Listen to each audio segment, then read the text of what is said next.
Kwa zaidi ya miongo miwili iliyopita, Uturuki imeibuka kama kitovu cha diplomasia, ikiunganisha mashariki na magharibi, kaskazini na kusini. Chini ya uongozi wa Rais Recep Tayyip Erdogan, taifa hilo limekuwa ni mpatanishi anayeaminika, akishirikisha pande zote zilizo katika migogoro mbalimbali, ikijaribu kuleta amani katika maeneo mbalimbali, wakati huo huo kudumisha ushirikiano na nchi mbalimbali duniani.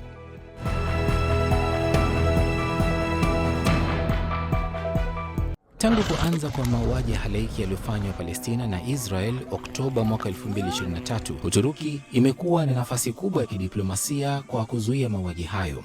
Mwezi Septemba, viongozi wa Uturuki walishiriki katika mazungumzo ya kusitishwa kwa mapigano wakishirikiana na Marekani, Qatar na Misri, na kuwa na nafasi kubwa ya kuhakikisha utekelezaji wa kusitisha kwa mapigano unafanyika. Rais wa Marekani Donald Trump aliwashukuru wapatanishi kwa kufikia makubaliano. Alituma shukrani zake haswa kwa Rais Erdogan kwa juhudi zake binafsi katika kuhakikisha makubaliano ya kusitisha mapigano yanafanikiwa. President Erdogan was personally involved. So I want to express my tremendous gratitude to the leaders of Qatar, Egypt and Turkey for helping us reach this incredible day and for being there. They were there with us all the way. Turkey was fantastic too.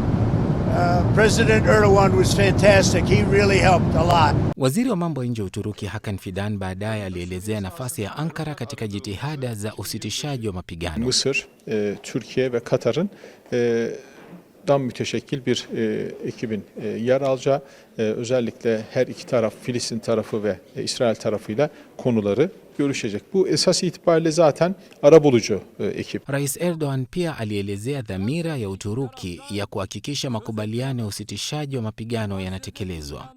Uzun bir süredir Gazze'de akan kanın durması ve ateşkesin tesisi için yoğun çaba içindeydik.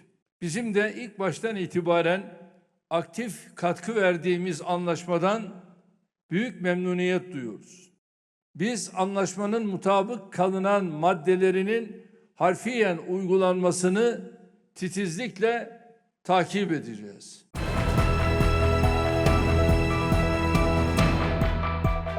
Moja ya nchi hizo ni China, ambayo Uturuki inaongeza ushirikiano wake wa kibiashara na kisiasa, huku ikifanya kazi kwa karibu, ikiegemea ukanda wa kati wa Uturuki na mpango wa ukanda wa barabara wa China. Uhusiano wa Uturuki na Indonesia, Malaysia na Pakistan pia umekuwa hivi karibuni. Uturuki pia imekuwa na nafasi kubwa katika kufufua na kudumisha uhusiano wake na mataifa ya Turki, kwa kushiriki moja kwa moja katika uratibu wa mataifa ya Turki yenye eneo lenye nchi wajumbe lenye ukubwa wa kilomita za mraba milioni 4.25 na idadi ya watu wanaokaribia milioni 160.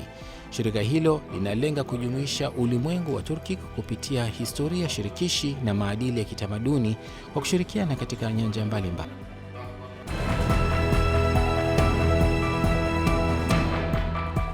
Uturuki kwa zaidi ya miaka 30 imekuwa na mchango mkubwa katika kufufua mazungumzo ya amani kati ya Ukraine na Urusi katika mwendelezo wa jitihada za kupatanisha mgogoro na kufikia amani ya kudumu. Kufuatia mapigano kati ya Urusi na Ukraine Februari mwaka 2022, Uturuki haraka sana ilijitolea kuunga mkono utulivu katika eneo la Bahari Nyeusi. Mwezi Machi mwaka 2022, Uturuki ilikuwa mwenyeji wa mkutano kati ya waziri wa mambo ya nje wa Urusi Sergei Lavrov na aliyekuwa wa Ukraine Dmitry Kuleba pembezoni mwa jukwaa la kidiplomasia la Antalya.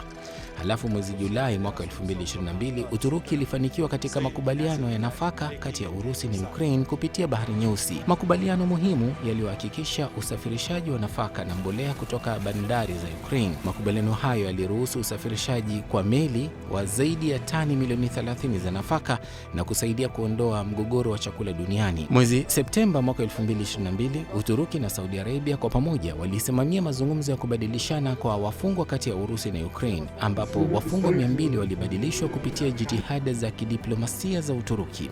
Mwezi Mei 16, ujumbe kutoka Kiev na Moscow ulikutana Istanbul na kufanya mazungumzo yao ya kwanza ya moja kwa moja kuhusu uwezekano wa kumaliza vita vya miaka mitatu kati ya Urusi na Ukraine, pia yakiwa na lengo la kuondoa hofu ya kuibuka kwa vita vya tatu vya dunia. Hii sio mara ya kwanza kwa Uturuki kusimamia mazungumzo ili kumaliza migogoro mikubwa ya dunia.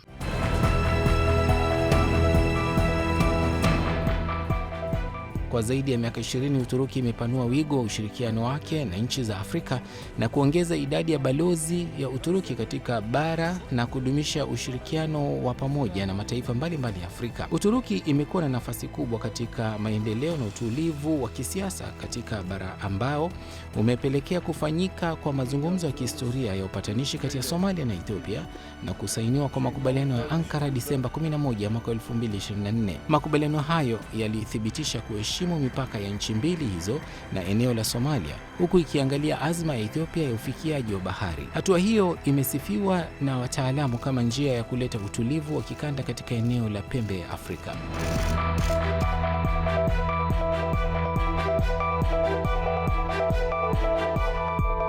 Rais wa Uturuki alikuwa mwenyeji wa rais mwenzake wa Somalia Hassan Sheikh Mohamud Disemba 30 jijini Istanbul, ambapo viongozi wote wawili walilaani uamuzi wa Israel wa kuitambua Somaliland. Viongozi hao walisisitiza dhamira yao kuheshimu mipaka na uhuru wa Somalia.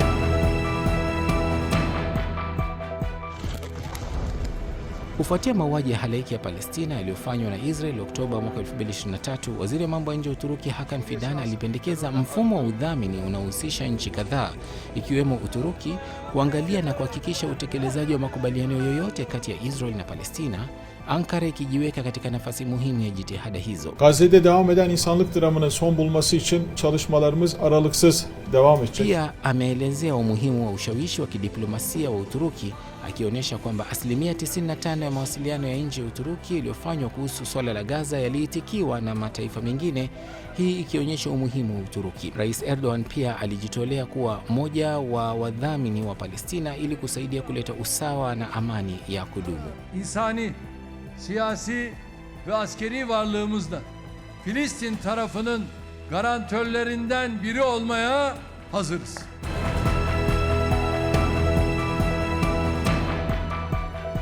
Uturuki pia imekuwa na mchango mkubwa katika kutatua mgogoro wa zaidi ya miaka 40 kati ya majirani wa kusini mwa Caucasus kwa dhamira ya kusitisha uhasama, kufungua upya njia za usafiri na kurudisha uhusiano. Uturuki inaendelea kuwa na dhamira ya kurudisha ushirikiano kati yake, Armenia na Azerbaijan.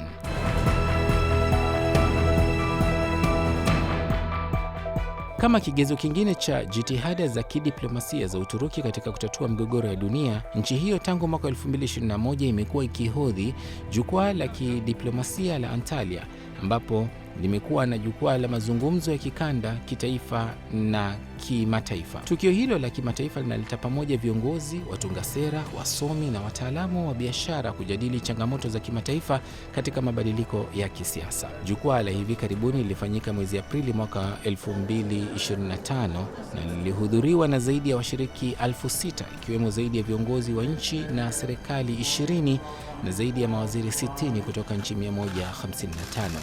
Mafanikio hayo ya jitihada mbalimbali yanaonyesha ushiriki wa Uturuki katika diplomasia ya kimataifa, wakati nchi hiyo ikijiweka sawa kimkakati katika kutatua migogoro na kuunga mkono jitihada za amani. Her zaman ifade ettiğim gibi adil bir barışın kaybedeni olmayacaktır.